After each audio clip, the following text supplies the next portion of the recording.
city where the heat is on all night on the beach till the break of dawn. Welcome to Miami. Bienvenido a Miami. Bouncing in the club where the heat is on all night on the beach till the break of dawn. I'm going to Miami. Welcome to Miami.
It's always the most difficult question to answer is who you are.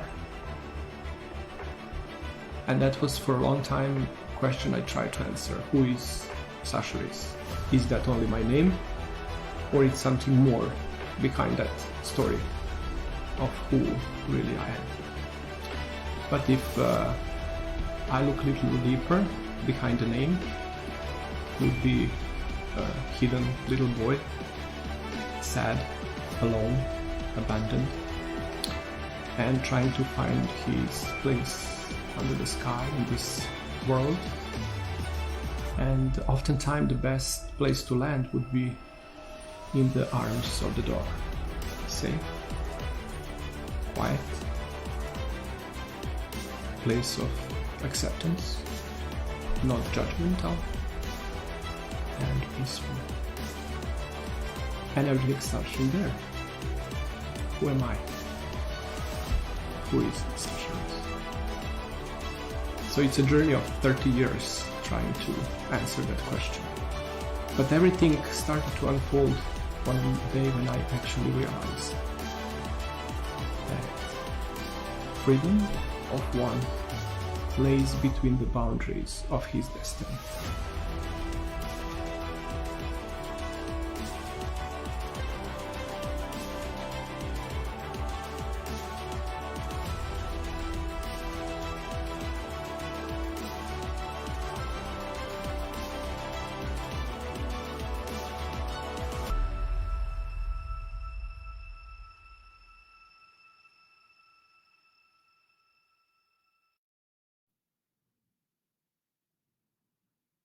Hello, everyone, and welcome to the new episode of our ongoing series, Grooming with a Positive Mental Attitude. Today, we are going to talk about the secret of getting things done. As this is also, we are approaching our little jubilee of 10th episode. We are already in a 9-week in a row.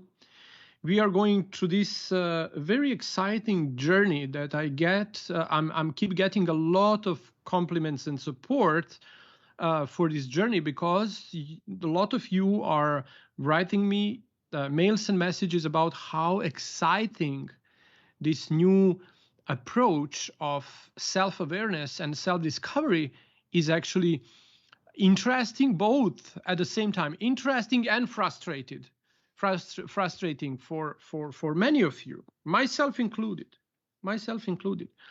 because I'm going through this journey.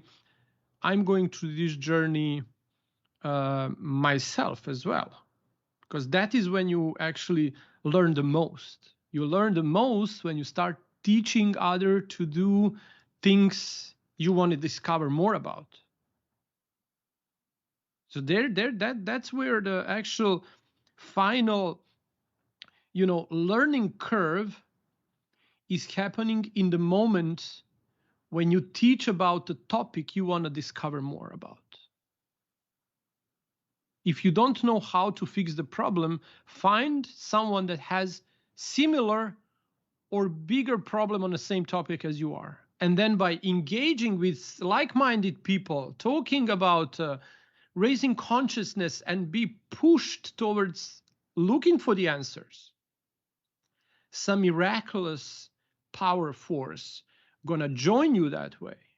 And then the answers gonna start showing up so naturally that you're gonna ask yourself like, wow, where all of these years these answers were hiding from me? But the answers were not hiding from us. Actually, what was happening is we were hiding from the life itself. That's the problem. We always took a path of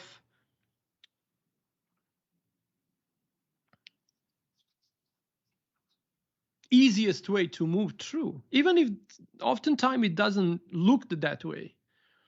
But confronting and actually embracing this idea of moving on through understanding my own path in this journey oftentimes took us to places where it was nice to be rather than good and best for us to be. Again, emotions. We get emotionally entangled with the life and possibilities. But every single time when we experience something, we hold those memories. The emotions are actually the muscle memory of the past experiences, and they're often not true.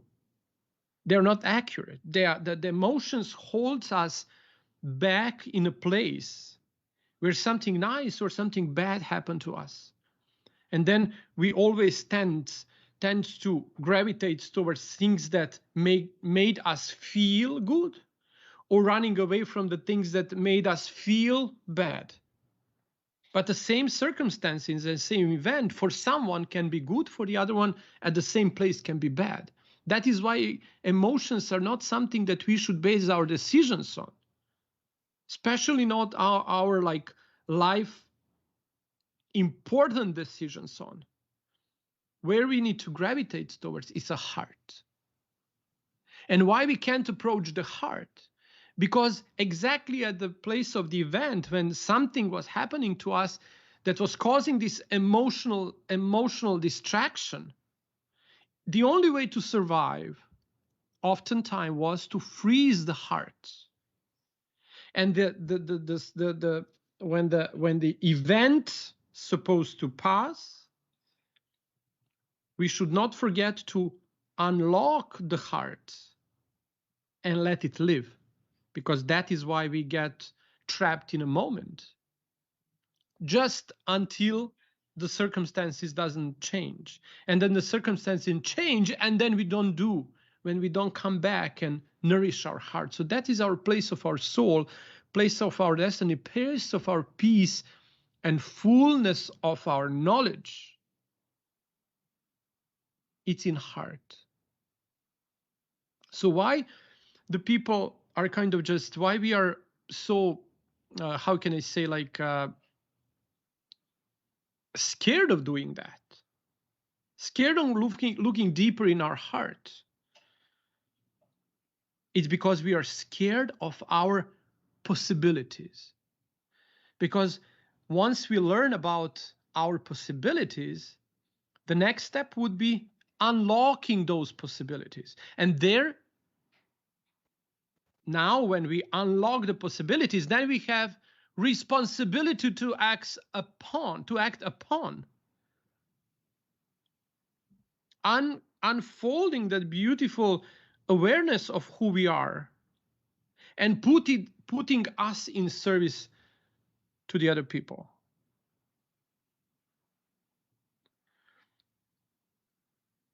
So how is that to be done? That's the topic of today's kind of little episode, where we should learn about how to get things done. The only and the most important thing of how to get things done, it's start with do it now. No matter where you are, no matter what resources you have or you don't have, do it now. Whatever dreams you put on the paper for the 2022, I want to make it happen. Do it now, today. If you committed to the gym or committed to the diet, like don't wait until tomorrow the gym doesn't open and you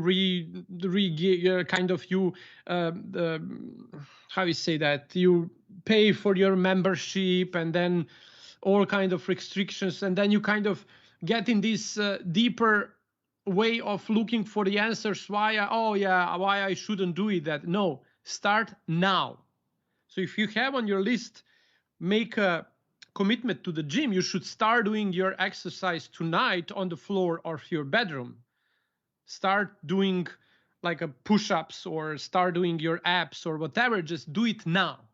If you was thinking about making whatever new diet, like start a diet today with what you have in your fridge today. Don't wait tomorrow that you're going to just go tomorrow and then you're going to buy tomorrow and then you're going to tomorrow and then I'm going to start a new business when I will have more money and then I'm going to start, because we all know that's not going to happen because of the other portion of the people's life and our character called so procrastination.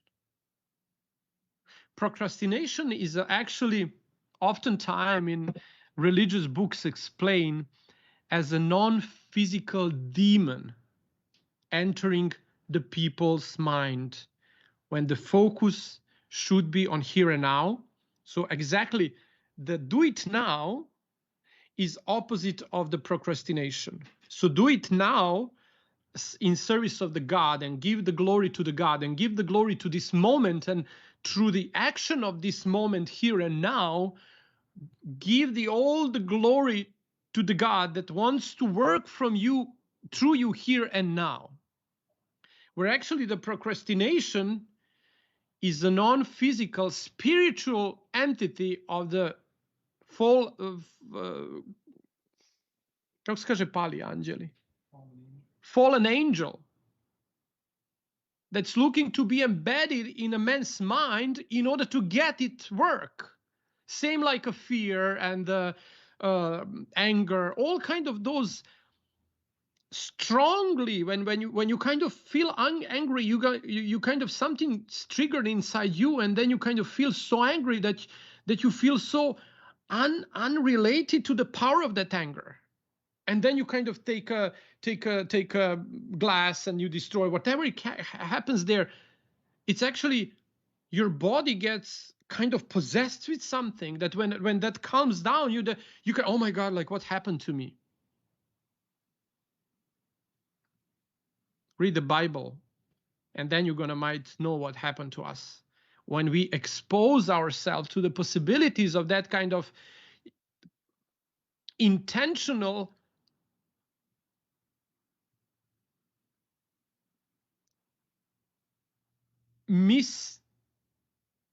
misnourishing of our soul and heart and mind, because we failed to give the content to that. We were, open to anything that can come to us. So one of the fell demons that need a body in order to get it to the work is called procrastination. So the procrastination doesn't only happen just because, oh, I procrastinate, so I miss my, I'm not on time for my meetings, or I miss my flight, or I miss my train. Oftentimes, actually, by making a deal with the procrastination, we kind of end up having an idea of, just losing a possibility of our life. We miss the opportunities of the life as well. So the only way to make it happen is to kind of get these demons out of the way, And how are we going to do that? By developing the habit. The habit of whatever I want to do and whatever I want to commit to, I should start doing it now. And there is a great kind of saying that I actually heard from our friend and partner that we just moved in here in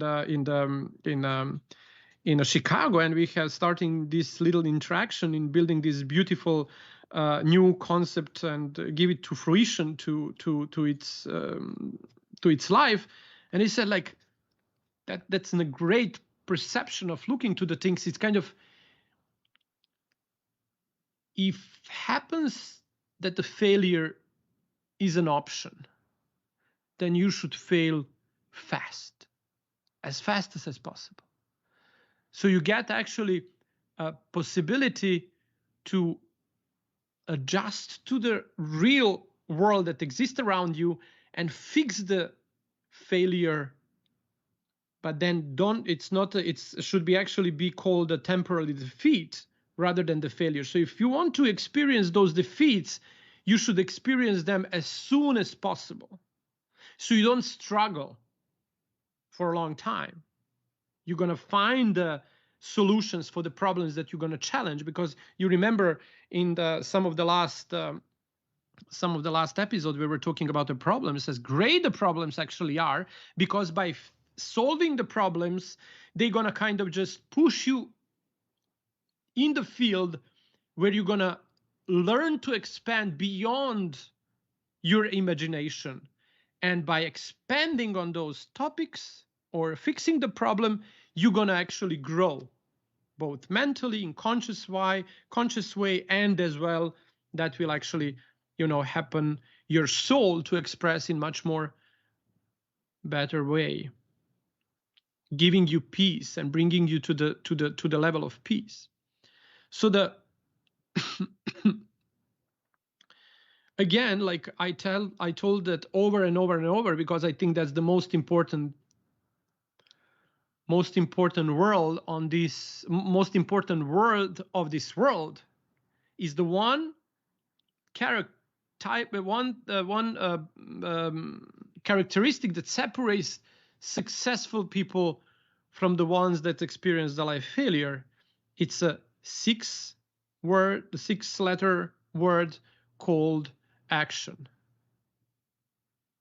Action, and not only the action, but action of doing it now. Sometimes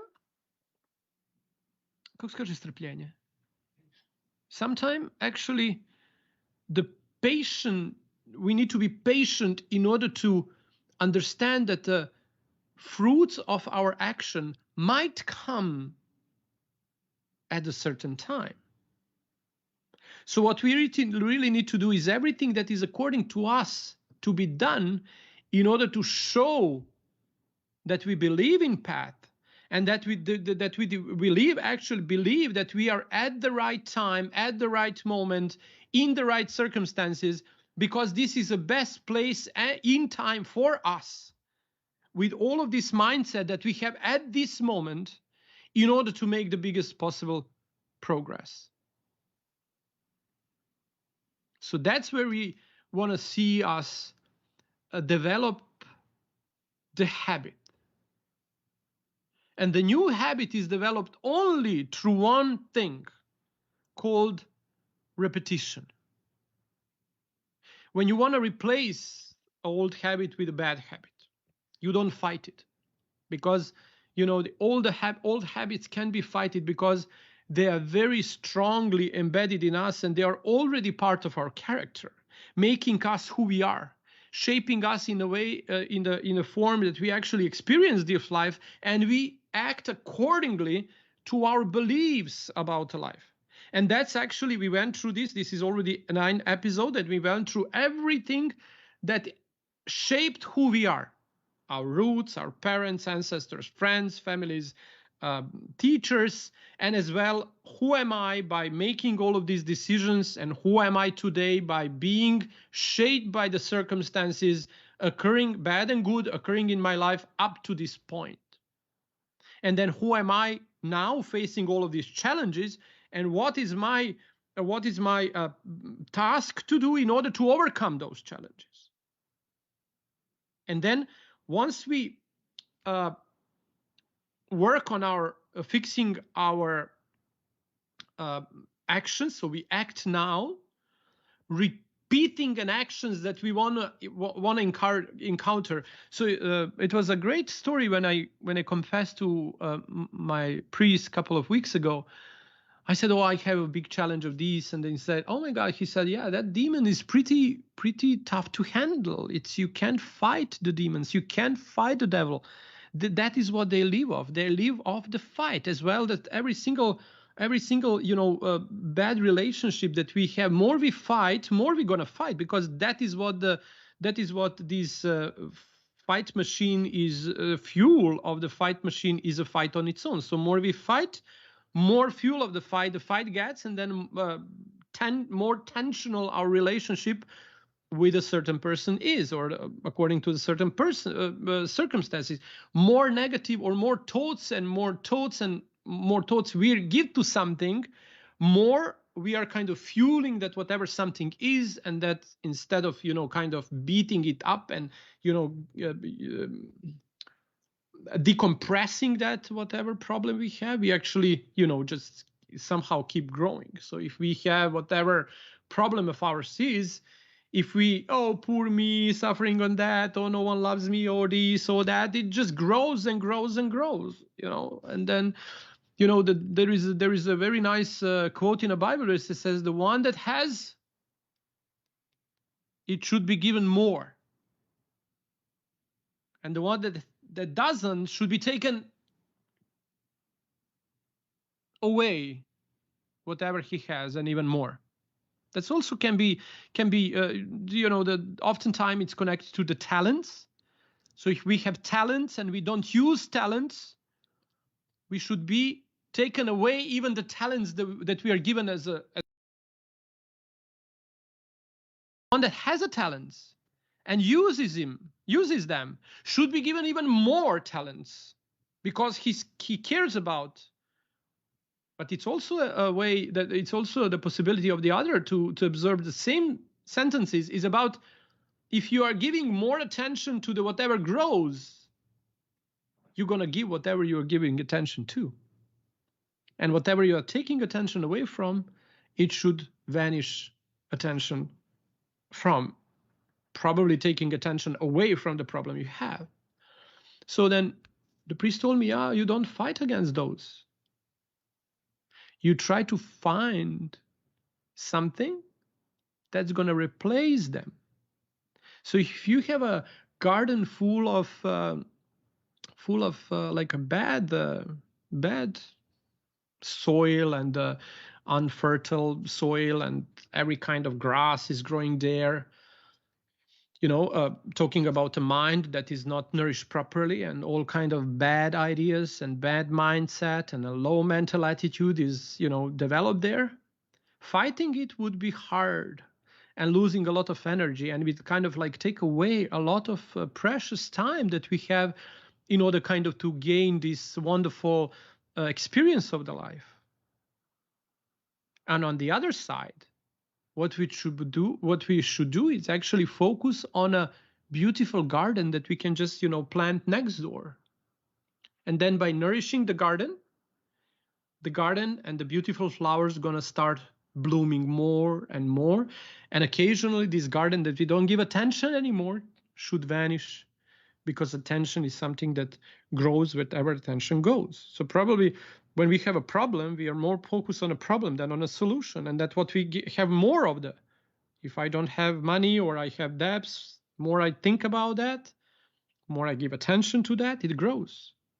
I get more money debts, I get more stacked here. Because that is what I'm giving my power to.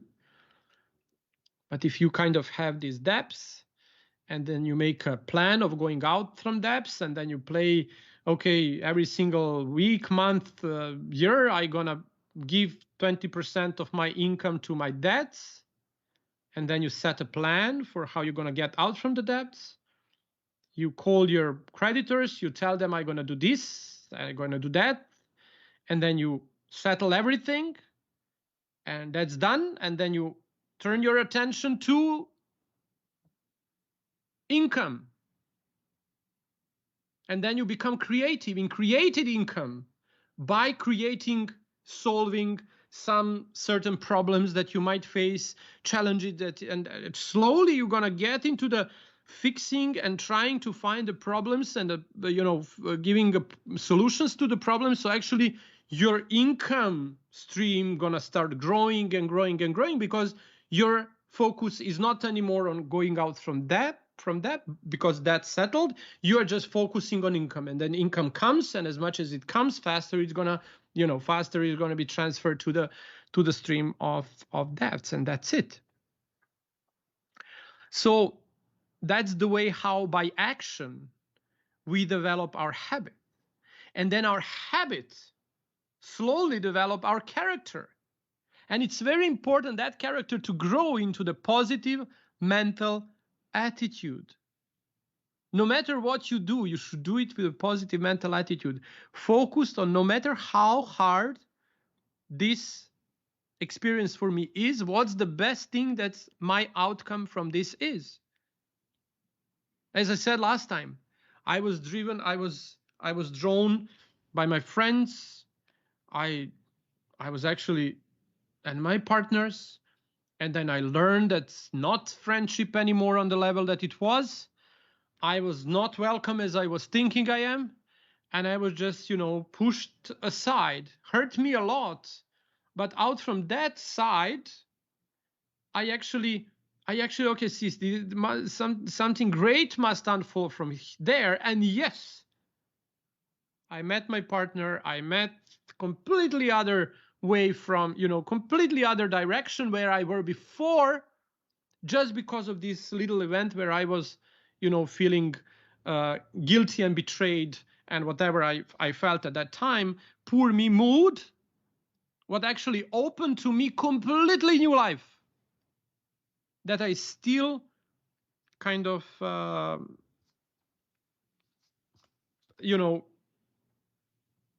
having a fruit of that tree out.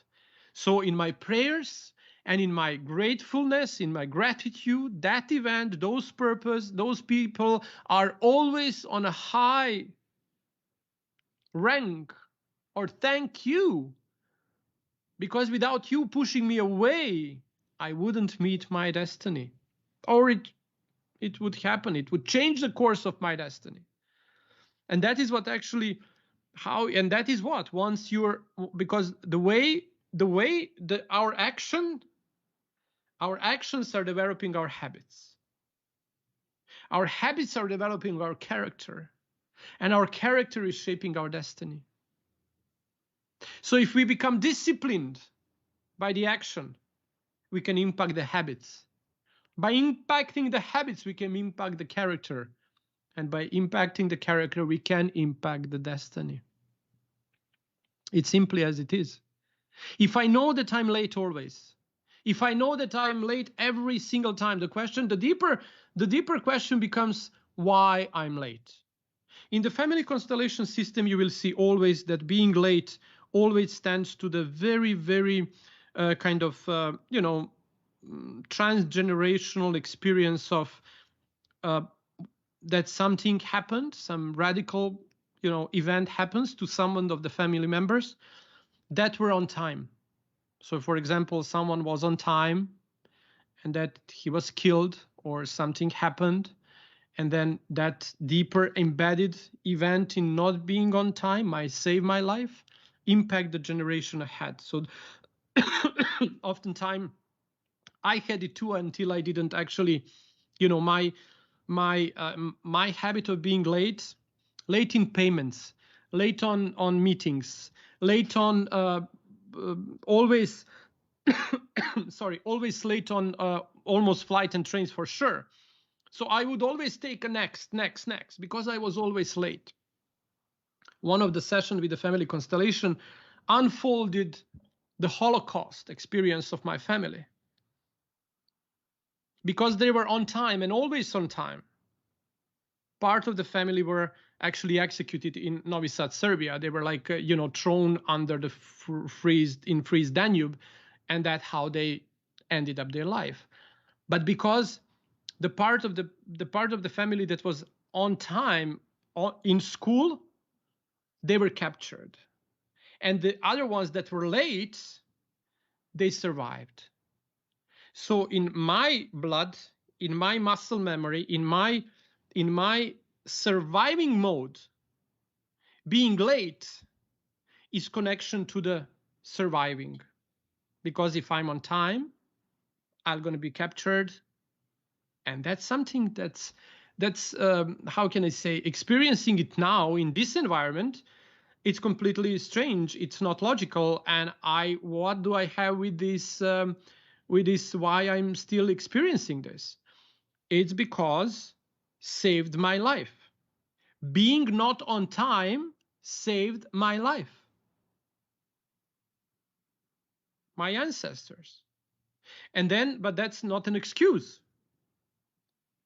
If I want to shape my character in a way that I won't be late anymore, I should start disciplining myself, knowing that yes, for some other reason, for some other deeper cause that I not necessarily need to know, this is who I am today. But that's not an excuse of me not wanting to change that. And the only way to change that is the repetition and the discipline in the repetition, the once new habit I want to in place. Because the repetition, this is how our brain is wired. Because sometimes that's so the habit, why the habit is a habit?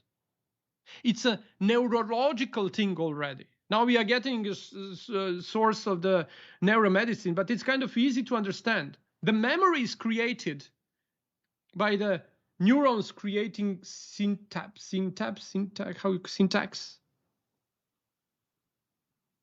a bunch of neurons together. And then that's there somewhere. We have a physical cord that will be triggering the actions by habit, because that is a habit. The habit becomes something that we don't think anymore of. Why?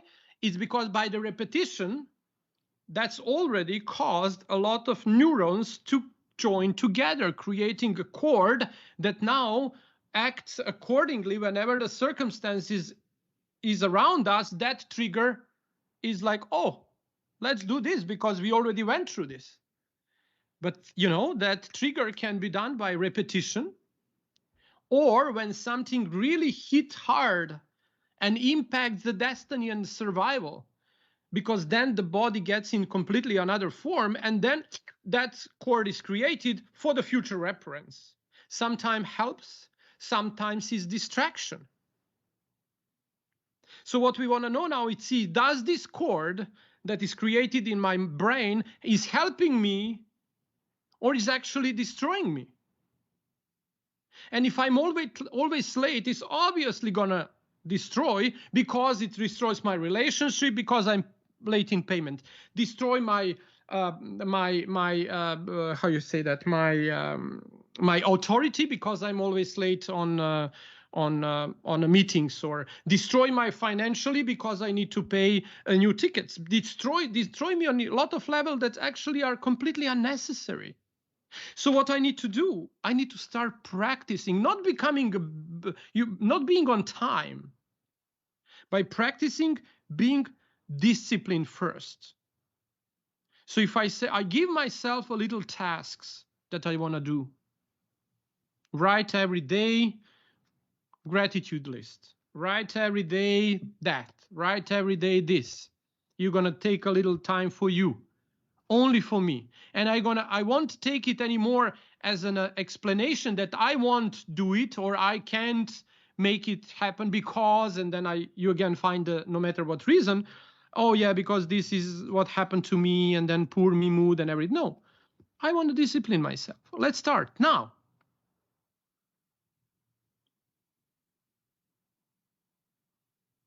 And then I start. Okay. By building the character, building the habits into the character, and character into the destiny. It's something that's up to me with no excuse for the future events and so-called destiny. So then whatever we see, it's that's how we're gonna start looking completely different. That's how we're gonna start having completely different different relationship with the life. Because not only that we're gonna not miss the meetings, the train, the payment, but we're gonna stop missing the life opportunities. Because the life gonna start showering us with completely different possibilities. And our awareness about the possibilities in the life around us, because we start appreciating, we become appreciated.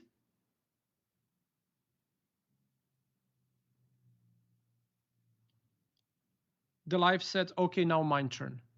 You did your part. And trust, if you don't give up, if we won't give up on this procrastination devil force is gonna just work in us more and more and more and more, and then we're gonna kind of then we need another form of explaining ourselves that we don't procrastinate. Then we're gonna actually, what actually happens is that we, instead of changing the dynamic where the dynamic should be changed, but it's very painful to deal there with it, we're gonna transfer all of that in order to balance the life into the workaholic or alcoholic or some other holic way that's also not healthy for us. Because we said, yeah, here is where we are losing. I need to have an explanation of all of this. And then, yes, I procrastinate because I'm tired, because I work so much, because I don't have time for myself, because I'm always better to everyone else than to myself. And then that looks like it's balanced, but actually what actually happens is that is where we are missing all of our life possibilities and the future endeavor to unfold in our behalf. And that is where we don't feel connected to the life. And then we actually feel that the life happens to us, rather than we are actually creating it with whatever we choose to do or not. So how all of this is connected with the grooming, and how all of this can help to pet professionals in order to understand that there is something that's missing in the full picture and frame of me getting up and work on my future life. I told you a couple of weeks ago, I think it was a week number 5 or 6, that I told you that you should maybe consider what was the reason I entered the dog grooming world. What was the reason? What was my dream? And then somehow dream was hijacked. And then somehow I was sucked in this wonderful beauty of the dog grooming. And then somehow I find an explanation why I should be, logical explanation of why I should be here. But slowly I don't feel connected to this world as much as I think I should be. And then I feel like I'm on a great place because I like the place, but then I also at the same time feel that I don't belong here. Again, the best friend of yours is a blank piece of paper and a pen, and to transcend the moment and then write about your life events and how your life was looking like when the idea of I do want to become a dog groomer hit your mind.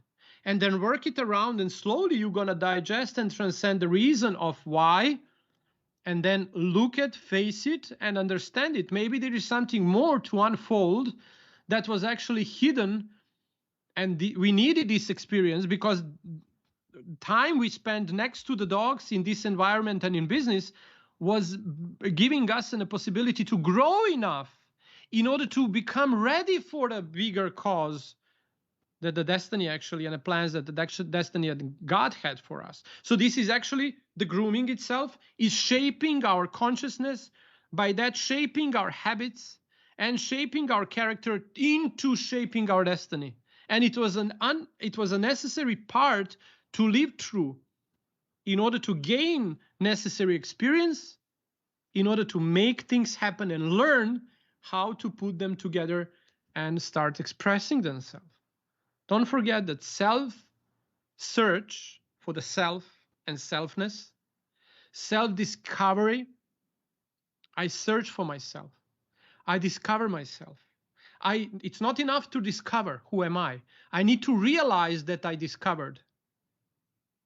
And then once I realize I am, so first I know that I need to search for me in myself. So search for I-ness.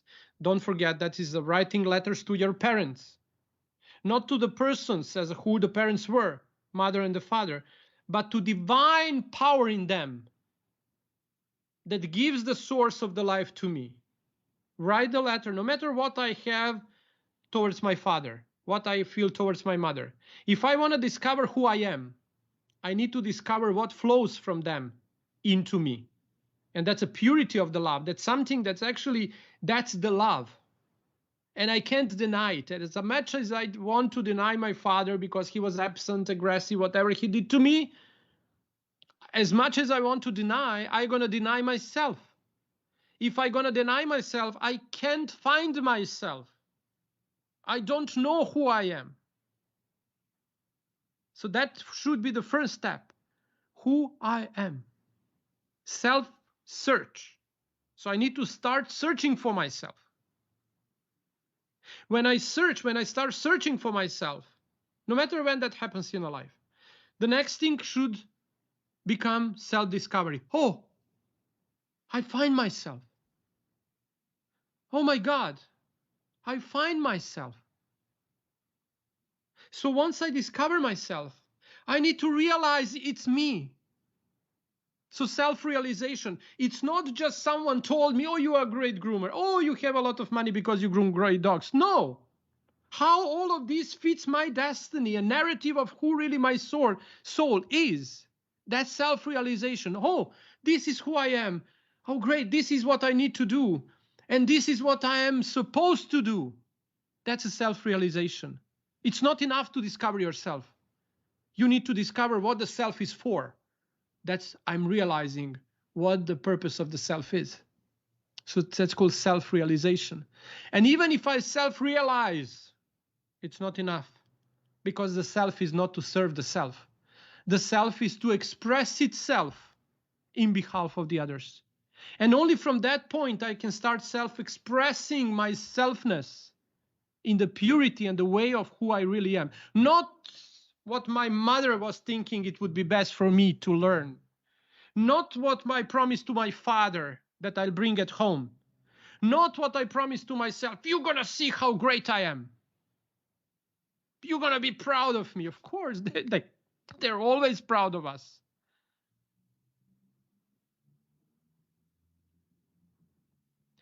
But that's often what puts us in a position of to be a distraction to the people we love. It's not me who need to set the destiny of my kids by enforcing I-ness in them, because that's not I-ness in them. That's enforcing I-ness, what I think that I should be in them. And that's actually killing the creativity of the kids. By you need to be the best, you need to be the best because I'm gonna discipline you, I'm gonna do this, I'm gonna do that, and then you kind of strangle them, and then you create this marvelous frozen soldier in service of the society. Those people are frozen-hearted and full of emotional entanglements. But the freedom in between parents and kids is always in, yeah, you don't need to learn from me. I love you if you are A, and I love you if you are F. I love you if you will be president. I love you if you would be this. I love you. That's the only thing why our kids should listen from us. I love you. I love you. And with that love, they will be able to get strength to do all of these things: self-search, self-discovery, self-realization, self-expression, serenity, peace, and freedom. That's our obligation as a parent. In every sense, even if you're a teacher, you need to allow your student to self-discovery, self-search, self-realization, actually self-discovery, self-realization, self-expression. Because out from self-expression comes freedom.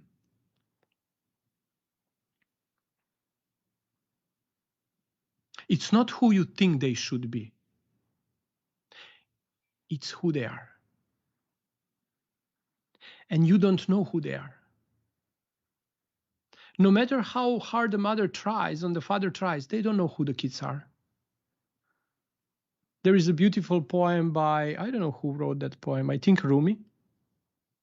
Our kids are not our kids. Our kids come through us, not for us. And the only obligation of the parents is to teach them how to fly. Give them freedom, give them freedom, give them wings, and let them fly. Let them discover who they are. Let them be aware of that. Let them realize that.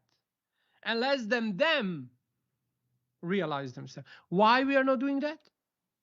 Why we are not doing that? It's the same way why we have such a profound relationship with our pets. What the pets are actually representing to us. The pets are always that bond that we created with our pets. I did like thousands and thousands case studies in combining the family constellation therapy and my 30 years of knowledge in understanding of how the dogs operates in our life. And if we take away all of these kind of sidetracked, that oftentimes the woman and the mothers and the fathers can, engage through the loss of family member, child, even, oftentimes we kind of can give that unique perspective of what really dog represents us. And when you lay down the real constellation, you can track who really lives through this beautiful relationship. But if I want to make a 95% of always is individual, this kind of entanglement relationship with a pet is individual. But there is a certain rule that already I see apply in almost 95%. Of course, every single time we should observe that relationship with much more interest in the personal entanglements. But again, I say 95% of these thousands and thousands of case studies I did in order to do my book and research on this topic, it turned one thing to do. The way I interact with my dog was actually the way deep in myself I wanted my parents to interact with me. So I project the love of the parenthood that I was missing, my way, into the dog. And I get so entangled in that beauty of me nourishing, of me taking care about the dog, of me, oh my God, he loves me so much. Oh my God, he kisses me. Oh my God, he's this. Oh my God, he's that. I love him so much. What actually happened is that entanglement of myself in the creating this perfectness, perfect parenthood model. Why? It's because that is what I miss. That's what I'm missing. I'm missing being loved like this. If my parents would love me like this, I would be so good to them like my dog is to me. But that's a trap. That's a trap. That's irresponsible. That's a trap to my progress. That's a trap to my reality. And if I'm going to fog my reality at that crucial and sacred place of my life, I'm going to fog everything around me. So the world around me gets fogged more and more and more and more and more, and I lose reality by disciplining this relationship that I have with my inner parents that I project outside myself to my dog. Why I don't do that to my kids? Because they are conscious. The kids are growing, and kids are mirroring out of love and fear, oftentimes, what we want them to be. And then finally, I got a creature that's so profound in its relationship to me that I can finally see that my love on a certain point can be embraced at least by someone. But what happened is that I'm actually becoming who I wanted my parents to be. The solution is in action, responsible, reasonable action of detachment.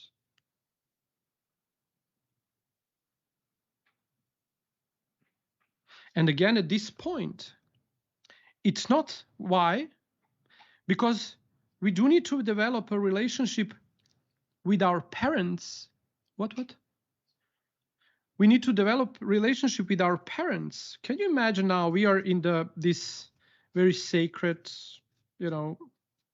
type of Christmas. Today is actually like a third day of Orthodox Christmas.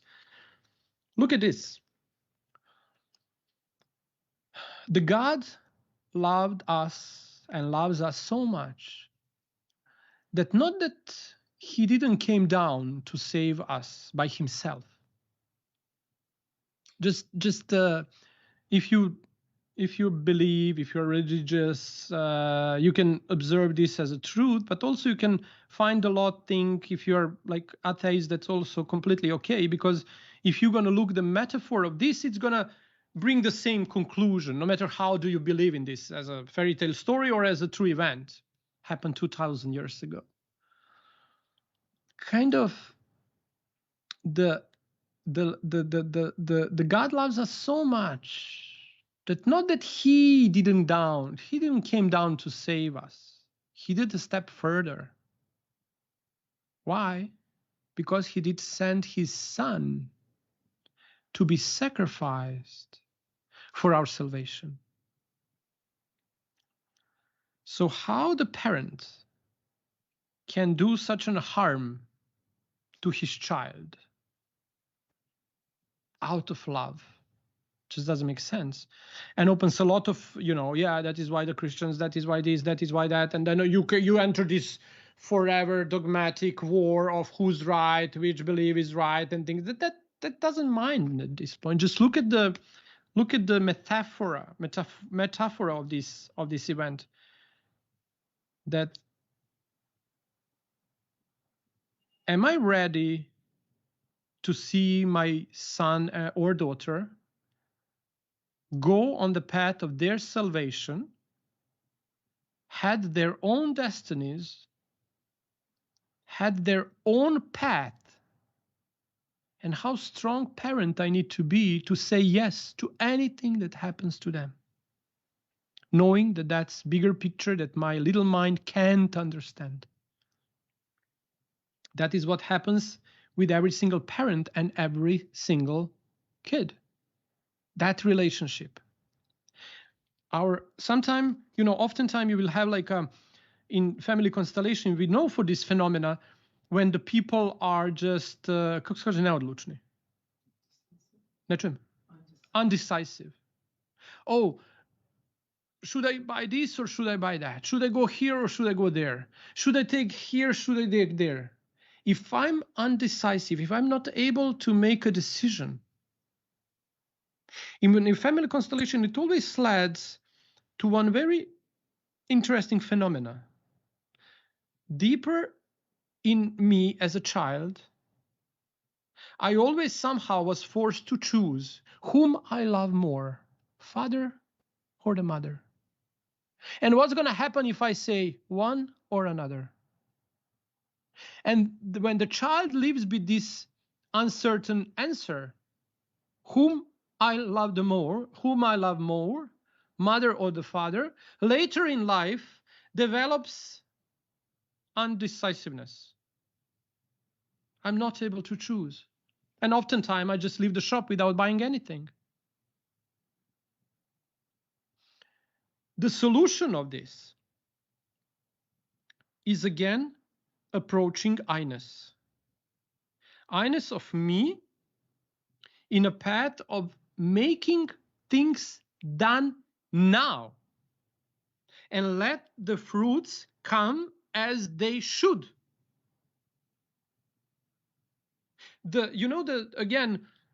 Being patient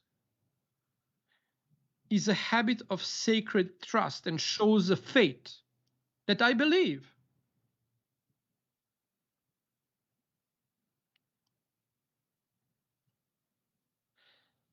I believe it's going to happen. How? I don't know. And I don't need to know how.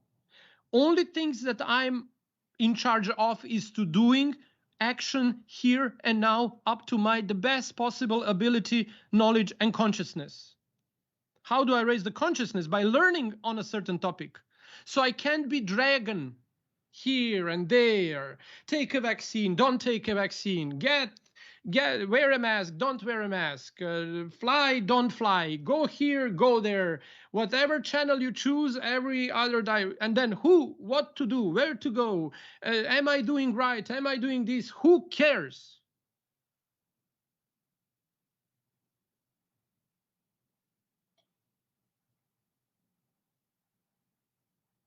The right thing to do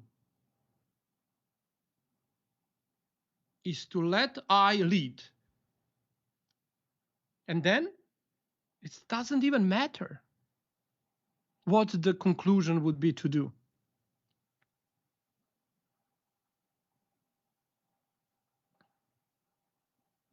And then also what the Jesus would do, what's the right thing to do is only one thing to do. Don't judge the other side. Because everyone is putting up to his best ability, his best consciousness, and his best way of to express his love and appreciation. Don't judge. And that counts for everyone, including parents. The most important, the parents. Don't judge. In tune, not with the people that are parents, but with the divine force that flows through them into us.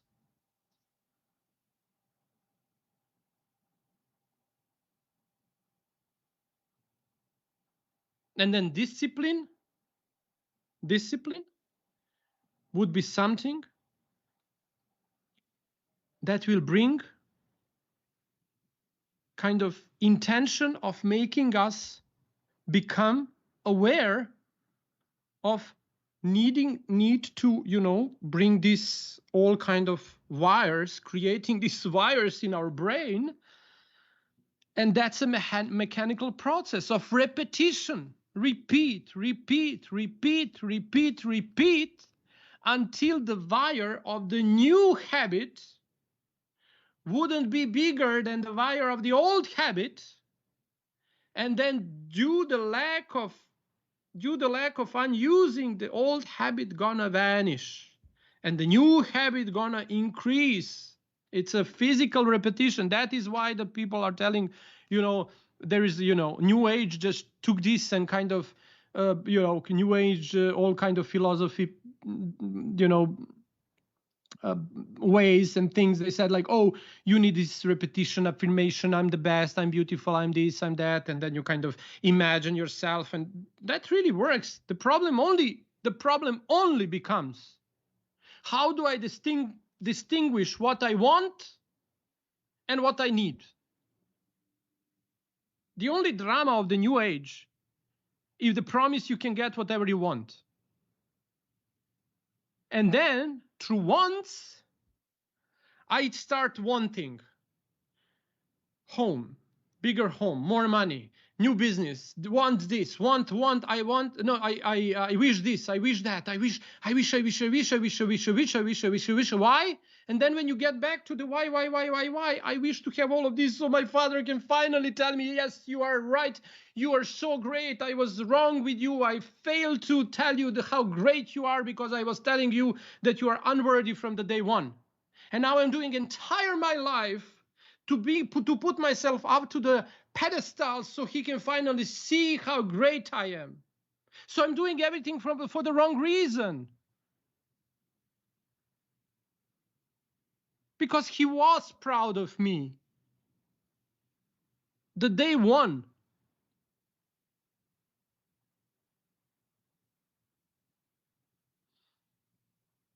And then how I in tune to the wants, to the needs. I need this. Because of this, I can do that. And then with that, I can do that. And with that, I can do that. And with more that, I can do more of that. That's the two-way street. One leads to the devil. You can have and enjoy the life. You can enjoy the life. You can have everything you want. But you don't need all of that. What? One more house, one more car, two more bedrooms, one more business. What for? I don't know why I want. More I have, less I feel entangled to that. But then, do I need that? That's the service to the devil is, yeah. When you kind of get deep in this study of the worshiping the devil and worshiping the God, the devil, devil sect, Satanists, they also have their, like a, how you call that, prayer? Ocenash, how you say that? Kako? Yeah, oh Father, but I don't know how you say that in English, oh Lord, or whatever the prayer is. And the difference is very little, very little. When you're talking to the God, you are talking in a way that you ask for the strength and courage to be will of His. Oh God, help me, guide me, what you want me to do, so I'll fulfill the will of yours through me as my path of the salvation. And you know what the devil asks us? What's the, praying for the devil? Give me strength and guide me so can be will of mine. I want to do what I want. I want to be free so I can do whatever I want. But at the end, the Saint Paul said, you can do everything, you can do anything, but doesn't anything that you do serves you. It's not anything you do on your path of the salvation. It's not everything you can do, but it's not everything is for your own good.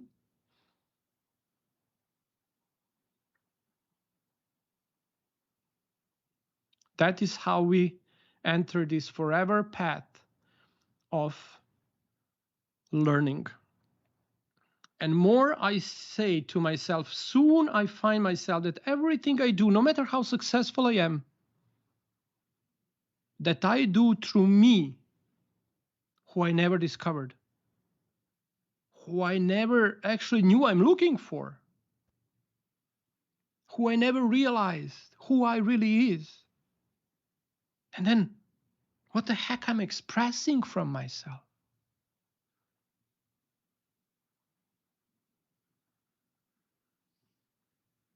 And that's always,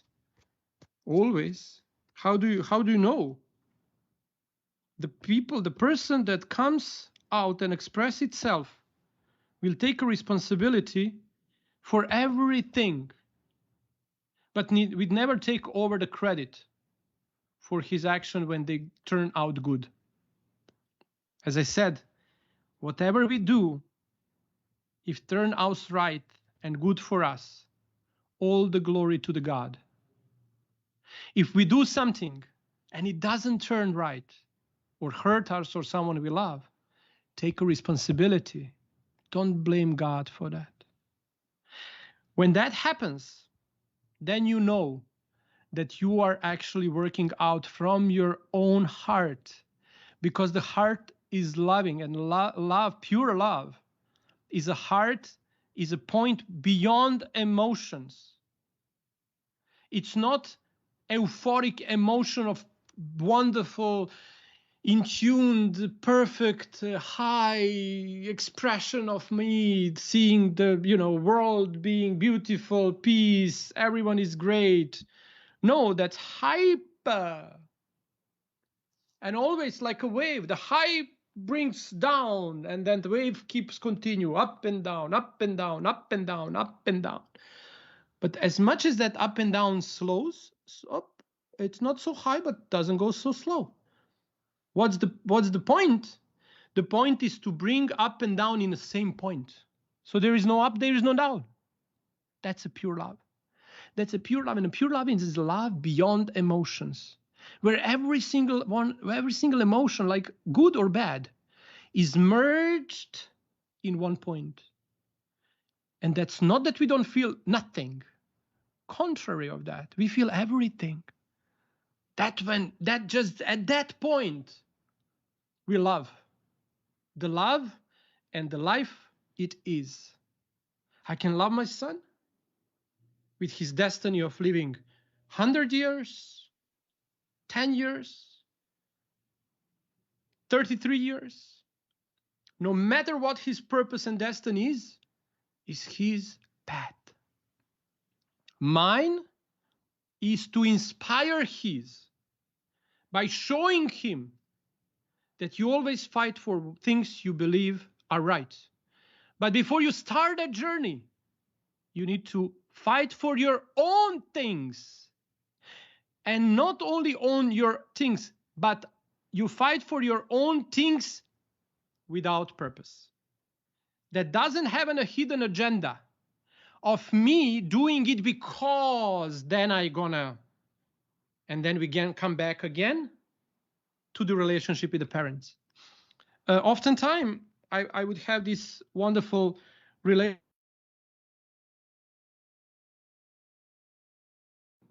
therapy and the consultation. And he would say, no, I had a perfect relationship with my father or the mother. The father was great, but the mother, I had so great relationship. And it was kind of like so great relationship. We had a relationship like a friends. But that's a problem. Your mother shouldn't be a friend. Your mother and your father, sacredness, sacred task of being a parent is exactly the God and the Virgin Mary are to Jesus. Those are the parents.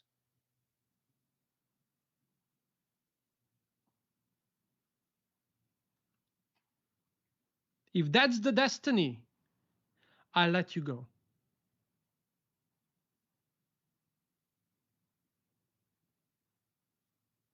But then, am I developing a relationship with my kids as I become their best friend? Why? Why I'm putting such a burden on my kids? It's not theirs to be my best friend. Neither is mine to be their best friend. They should have a best friends and parents. And that's again, because I want to project my thoughts about how the parents should be. And until I do that, I'm not able to embrace my parents the way they are. And if I don't do that, I will never learn who I am. So the secret of learning, of getting things done, is first to learn who is doing them again. So kind of we tweaked 10, almost before 10th episode, we are going back to the almost first task. Write the letter, 7 letters to your father and 7 letters to your mother. Write them from the point of pure love, happiness, and allowance. Write them from the point of the purity of the love. If you can't remember that time, go beyond the time of memory. Don't remember of who you remember they are. Look for the divinity in them, because that is what the parents are to every single baby. The gods, the beautiful creature that I embedded and embodied myself through. They are my heroes. And as I grow, I gain consciousness about how the life should look like. And then I get a perception of how I actually don't live a lie I think I should look like. And look at my father, he's never home, he's drunk, he left me. Oh, look at my mother, she's never home, she's this, she's that, she married 7 times, she don't love me, she dragged me around. Oh, they get me to adoption and everything. Who cares? Everything of that shaped you who you are.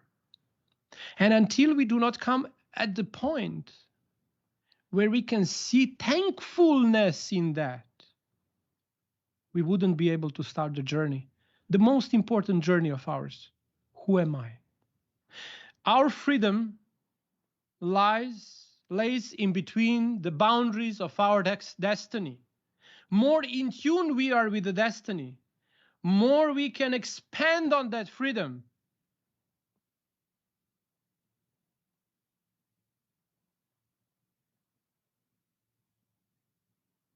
But no matter how big the freedom beyond those destinies are, it's always a cage. No matter how big, how gold, how massive, whatever we think we are, our actions and our inner feelings in the heart, when all of this drama of everyday life closes and the curtains of everyday presentation and this beautiful theater of showing off who we are ends, and then you happen to lay in bed with your dog and your husband or your spouse starts snoring on the other side of the bed, and then you wake up in the middle of the night, then you ask yourself, what all of this is for? Why I'm doing all of this? You know the truth, but it's a path of salvation. It's the message. It's the lesson. Get back to the roots. Learn which fruit you are. Are you apple? Are you orange? Are you pear? Are you flower? Are you lilium? Are you rose? Are you gerberium? And then, once we know the color, the fragrance, the beauty, then finally we're going to be able to express ourselves in a pure divinity and become the best apple, the best pear, the best orange, the best lilium, the best rose, the best gerberium, the most beautiful flowers and the colors. We're going to bloom, and we inspire the people we love to do the same, regardless what they're going to expand in. So the letters to your parents again, 7 days, every single day, to both of them. Not to them as a person that hurted you, left you, died early at stage, not the person that you are angry at. No. To the divineness in them, to the pure love. And if you can't dissect that from your memory, go in time beyond the memory. Go in the prenatal, go to the place and time when the God was trying to put your mother in service of your life and your father in the service of your life. In order for us to live, they both need to agree. The mother needed to say, yes, I'll do it. And the father needed to say, yes, I'll do it. No matter which event caused them to join together. How strange was, how that's there to think about. But yours is to accomplish such a strength and profound way of understanding how divine operates. Those calls can't be resisted. And I need to see my mother as a servant and my father as a servant to the God in the name of my life, in service of my life. And I need to start expressing them the gratitude from that level. And by expressing the gratitude and thankfulness every day, it can be like 3 sentences, but be disciplined to that, because that's going to develop a habit of self-research. And the self-research going to lead you to the self-discovery. Self-discovery going to lead you to the self-realization. And finally, the self-realization going to lead you to the expression of self. And that's the secret of getting things done. Do it now. Thank you so much for your time. The beautiful Monday behind us. Wish you all the best in the week to come. Embrace every single beautiful emotion that's going to occur there, because don't forget, you're not writing to the people that are your parents. You're writing to the divine force that flows through your parents into you.